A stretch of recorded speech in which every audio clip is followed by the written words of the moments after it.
한때 청년 대학생들 사이에 회자되던 얘기 중에 이런 얘기가 있었습니다.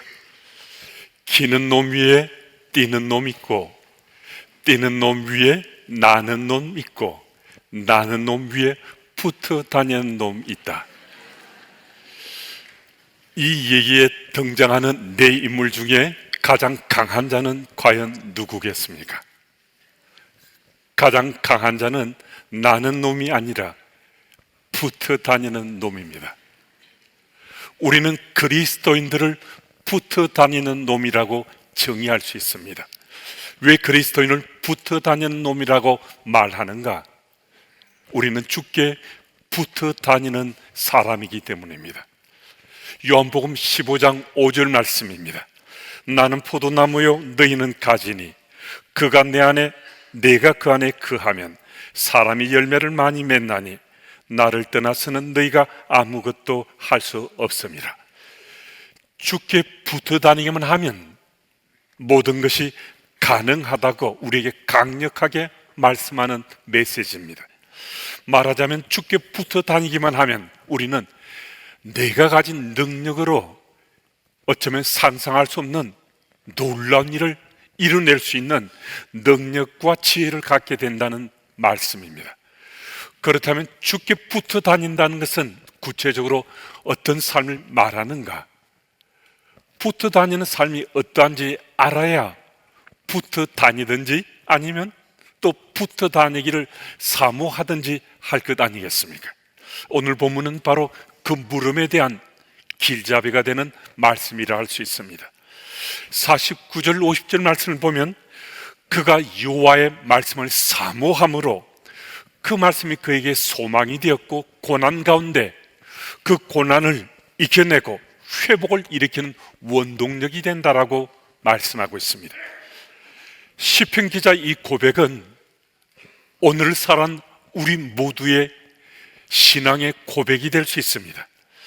우리가 살아가는 삶의 자리 곳곳에서 우리가 간직하고 있는 그 말씀이 있다면 그 말씀으로 인해서 우리는 새로운 소망을 간직하게 되고 또 고난 가운데서도 고난을 능히 이겨낼 수 있는 회복의 원동력을 말씀을 통해서 우리는 찾아낼 뿐만 아니라 힘을 얻을 수 있다는 것입니다.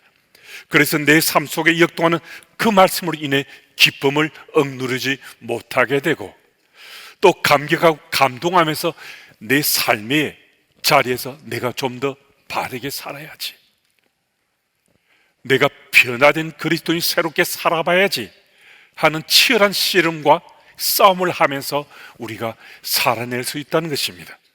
그런데 문제는 그러한 새로운 소망과 회복의 체험이 지금 현재 나의 삶의 스토리가 아니라 이미 지나가 버린 과거의 삶으로 묻혀지고 잊혀지고 있다는 그런 삶의 얘기일 수 있다는 것입니다.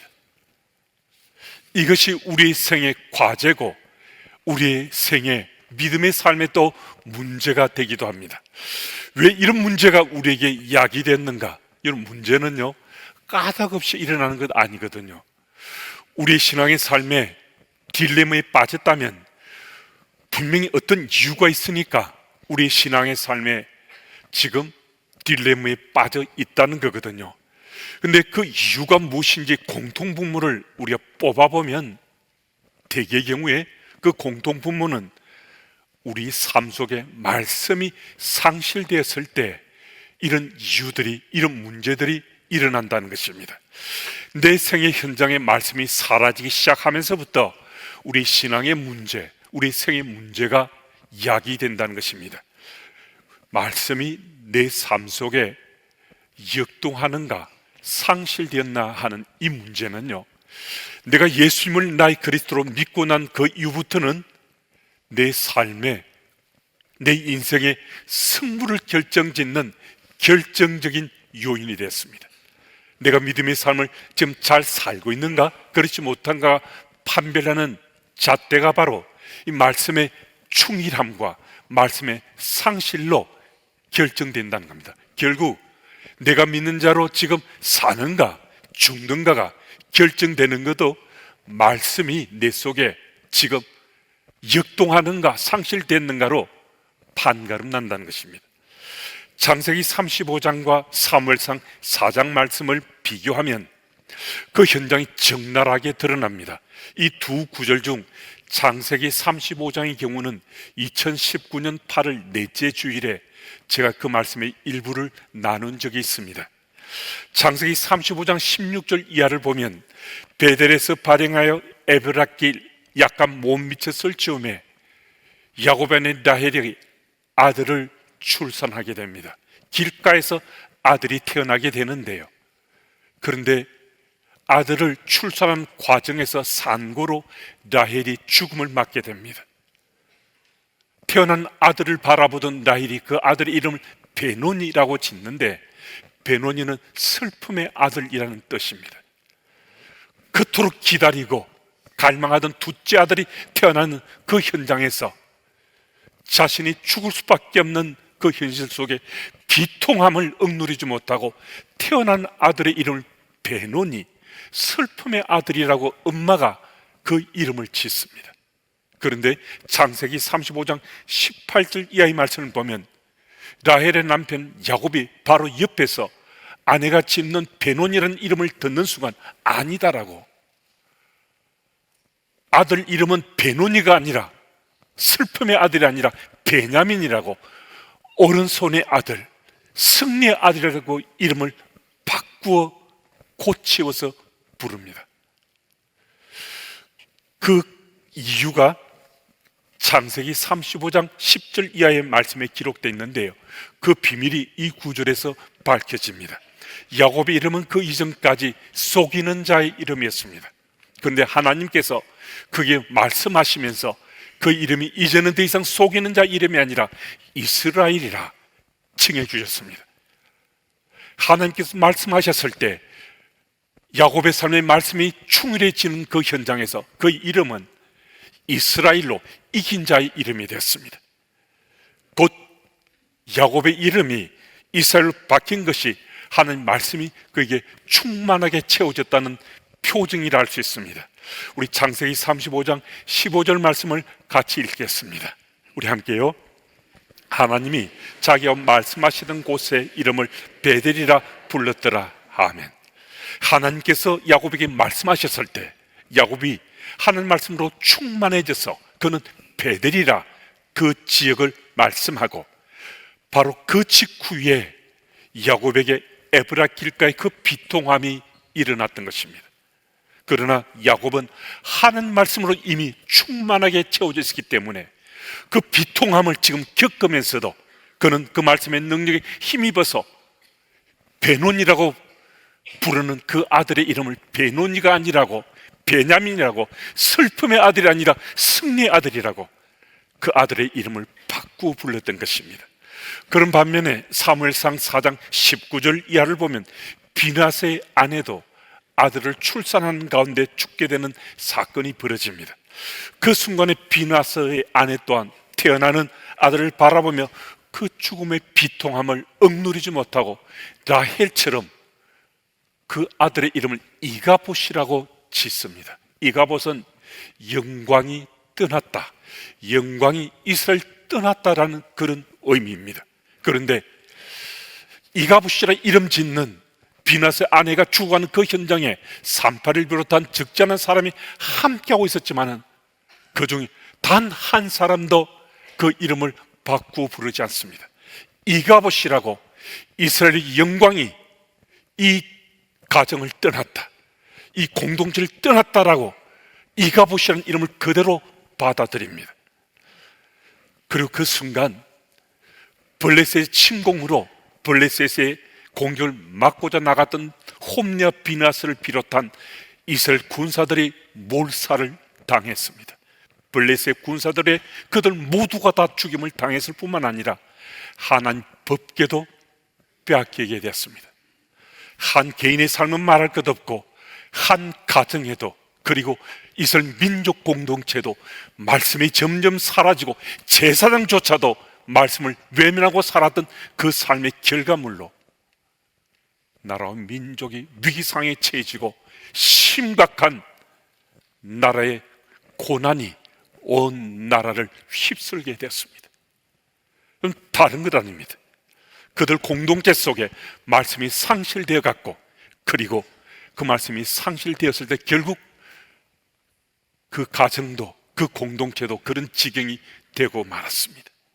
어느 누구도 이가봇이 태어날 때 이가봇의 이름을 다른 이름으로 바꾸주지 못하고 이가봇, 영광이 이스라엘 떠났다라고 받아들였습니다. 여러분, 우리가 예수님을 그리스도로 믿고 난 그 이후에 말씀은 단순히 지식의 문제로 우리에게 습득되는 것 아닙니다. 한국인 지식으로 채워가는 것 아닙니다. 하나님 말씀은 그 순간부터, 이 말씀은 하나님 말씀으로 내게 믿어지게 됐습니다. 여러분, 말씀이 내게 믿어진다는 것은 말씀이 내 삶 속에 역동하는 거잖아요. 말씀이 내게 믿어진다는 것은 생생하게 그 말씀이 내 삶 속에 영향을 미치게 된다는 거거든요.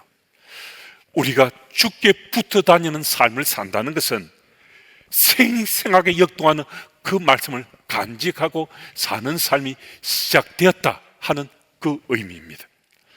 그래서 여러분과 제게 말씀은 이제 지식이 아니라, 습득할 수 있는 어떤 조각조각이 아니라 우리의 삶이 되었습니다.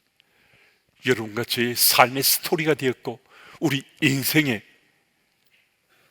하나님이 우리와 동행하시고 계시다는 표징이 되는 말씀이 됐습니다.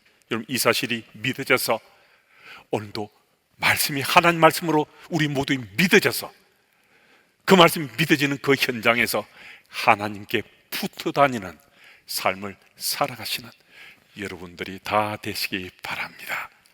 그리고 본문 51절에서 56절 말씀에는 똑같이 반복되는 비슷한 의미의 말씀이 계속되는데요, 51절에 주의 법, 53절에 주의 율법, 54절에 주의 율례, 55절에 주의 법, 56절에 주의 법도, 이 구절에 주의 법, 주의 율례, 주의 율법, 주의 법도로 표현하고 있지만은 그 미세한 차이는 통념적으로 주께서 말씀하신 말씀의 법과 말씀의 율례를 뜻합니다. 시편기자의 삶은 온통 주의 법도를 지키는 것으로 가득 차 있었다는 것입니다. 조롱을 당할 때도, 환난 속에 있을 때도, 고난을 겪을 때도 그의 생의 현장은 온통 주의 법도로 채워져 있었다는 것입니다. 시편기자도 우리와 성정이 똑같은 사람인데 그의 삶의 반응이 이토록 온통 주의 법도로 어떻게 채워질 수 있었는가? 그 대답은 복잡하거나 난해한 것이 아닙니다. 아주 단순합니다. 우리 삶이 말씀에 대한 믿음으로 채워져 있으면 우리가 반응하는 것은 우리들도 주의 법대로 채워질 수 있다는 것입니다. 말씀이 들려지는데 이 말씀이 하나님 말씀으로 내게 믿어지는 거예요. 이 말씀이 하나님 말씀으로 내게 믿어지면 그 말씀에 반응하는 내 삶은 하나님 법대로 채워질 수밖에 없다는 것입니다. 여러분, 상식선에서도 그 말씀이 지식이 아니라 하나님의 말씀으로 내게 믿어지면요, 그 말씀이 생생하게 살아 움직일 것 아니겠어요? 생생하게 살아 움직이는 그 말씀이 내 속에 영향을 미치면 하나님 말씀의 능력이 내 속에 나타나는 거잖아요. 말씀의 능력이 내 속에 나타난다는 것은 나의 일상의 삶 가운데 주의 법도로 내 삶에 채워지는 삶을 내가 살아가게 된다는 거잖아요. 근데 말씀은 내가 해박하고 말씀은 박식할 정도로 내가 잘 알고 있는데 그 말씀이 하나님 말씀으로 내게 믿어지지 않아요. 그 말씀이 하나님 말씀으로 내게 믿어지지 않으니까 그 말씀이 생생한 하나님 말씀으로 내게 체험될 수가 없잖아요. 말씀이 체험되지 않으니까 내게 하나님 말씀의 능력이 나타날 리가 없잖아요. 그러니까 내 삶의 자리는 주의 법대로 채워질 수가 없는 거거든요. 여러분, 세상에 주어진 생명만큼 우리가 살아갑니다. 생명은 우리 몫이 아니라 하나님 몫이잖아요. 하지만 우리는 모두가 다 주어진 인생을 사는 건 틀림없습니다. 그러면 이 땅을 살면서 말씀이 하나님 말씀 믿어지는 삶을 사는 것과 말씀은 나 잘 아는데 그리고 말씀은 나는 해박한데 하나님 말씀을 믿어지지 않는 삶을 사는 것과 이 삶의 자리는 천양지 차이가 있을 수밖에 없는 거잖아요. 그 말씀이, 하나님 말씀을 내게 믿어지면 내 삶의 형편과 상황이 어떠하든 간에 그 말씀의 능력이 사로잡혀 내가 사는 것이니까. 오늘 여러분과 제 삶 속에 어떤 선택을 하는가? 내가 사모하는 마음으로 말씀을, 하나님을 믿기를 소망하며 살아가면요, 당장은 말씀이 하나님 말씀으로 곧바로 믿어지지 않을지라도 하나님은 살아서 역사하신 하나님이시라는 이 사실이 우리에게 믿어진다면 오래지 않아 그 말씀은 틀림없이 하나님 말씀으로 내게 믿어지게 될 것입니다. 그래서 오늘 여러분과 제 삶 속에 내가 하나님 말씀을 믿고 사는가, 그 말씀을 그냥 지식만으로 간직하고 사는가, 이것은 내가 선택하는 거예요. 하나님이 이 선택도 대신해 주시는 것 아닙니다. 하나님 말씀이 정말 하나님 말씀으로 내게 믿어져서 그 말씀이 생생하게 살아 움직이는 그 능력을 체험하며 하나님 나라 백성으로, 그래서 주께 꼭 붙어 다니란 여러분들이 다 되시기 바랍니다. 그리고 56절 말씀을 우리 한번 같이 읽겠습니다. 우리 함께요. 내 소유는 이것이니 곧 주의 법도들을 지킨 것이니이다. 아멘. 이 말은 내가 지금 소유하고 있는 이 모든 것은 주의 법도를 지켜서 내게 주어진 것이다 라고 고백하는 말씀입니다. 이것이란 50절에서 55절에 있는 내용들인데요, 50절에 고난 중에 위로를 얻었던 것, 51절에 조롱을 당할 때도 주의 법도에 굳게 설 수 있었던 것, 52절에 율법의 묵상을 통해서 평강을 얻었던 것, 53절에 악인에 대해 맹렬히 분노할 수 있었던 것, 54절에 순례자와 같은 삶에서 평안을 누렸던 것, 그리고 55절에 고난의 가정에서도 주의 이름이 자신의 힘이 되었던 것. 여러분, 이것들, 지금 50절에 55절에 있는 이런 말씀이 우리 삶 속에 하나님 말씀을 체험되는 것은 이 복 중의 복을 누리는 삶이거든요. 이것은 우리에게 무엇을 말씀하는가? 자신의 소유의 모든 것이 주의 법도를 지킨 것으로 주어진 열매라는 것입니다. 무슨 말씀이신가? 오늘 나의 나된 것은 주의 은혜로 나의 삶이, 오늘 나의 모습이 되었다는 것입니다. 그러니까 나의 삶의 모든 열매는 주께서 주신 것이다라는 이 고백은 나의 나됨이 주의 은혜라는 고백이거든요. 검은 대륙의 옥수수 추장으로 유명한 옥수수 박사 김순근 교수는 자신이 지금까지 이런 놀라운 사역과 업적에 대해 이렇게 고백하고 있습니다. 지금까지 옥수수 6종 분야에서 거둔 성과들이 나의 능력으로 이루어진 것 아닙니다. 이것은 겸손하게 말하는 말이 아닙니다. 내가 한국에서 순 시리즈를 개발할 때나 아프리카 대륙에서 스트라이카의 강한 품종을 연구할 때 그 누구보다 열심을 경주하는, 이것은 틀림없는 사실입니다. 그러나 그러한 성공은 열심을 경주하고 시간을 쏟는 것만으로 일어날 수 있는 기적이 아닙니다. 연구 결과를 단순히 과학적으로 분석하거나 열심히 교배를 되풀이하는 것만으로 그런 품종을 발견할 수 없었다는 것입니다. 예수를 믿지 않는 사람들은 그런 뚱딴지 같은 말을 할 수 있는가라고 반문할 수 있는데, 그런 품종을 개발하고 발견한 것은 기적적인 하나님의 특별한 계시가 임한 것이 틀림없었습니다. 그런 계시나 영감을 통해서 선택한 품종은 틀림없이 자연재해나 병충해 강하고 수확량도 획기적인 품종이었습니다.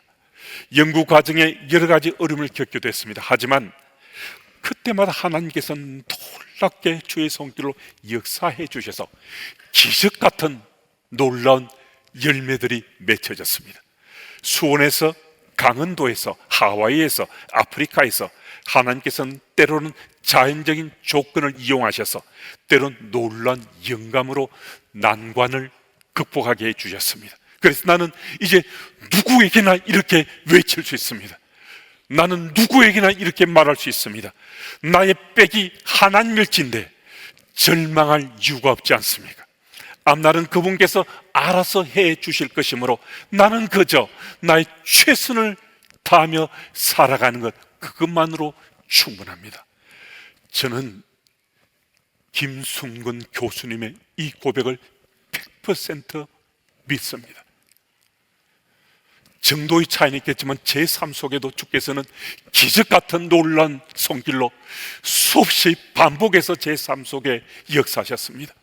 우리의 살아난 삶의 자리에 어느 곳이든 우리는 우리가 할 수 있는 열심을 경주하며 주께서 그 일을 책임지셔서 주께서 이루어 가신다는 사실입니다. 여러분, 김순건 교수님은 17년 동안 생면부지의 이방인의 땅 아프리카에서 자신의 삶을 바쳤습니다. 아프리카 굶주린 영혼에 대한 사랑과 희생으로 17년간의 그의 모든 걸 마치고 떠나는 날, 그는 수많은 사람들에게 이런 말을 남겼습니다. 나의 지난 17년간의 삶은 예수 사랑이 버팀목이었습니다. 그는 그 사랑과 희생의 대가로 검은 대륙 아프리카의 식량 문제를 해결한 영웅이 되었습니다.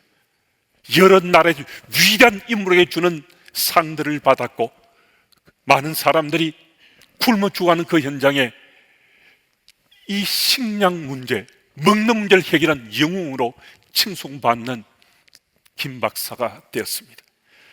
그리고 그가 고백하기를 내 자랑은 오직 한 가지, 예수 그리스도십니다. 예수 그리스도께서 내게 그런 놀라운 일을 일으켰습니다 라고 자기 고백하며 그 아프리카 땅을 떠나왔습니다.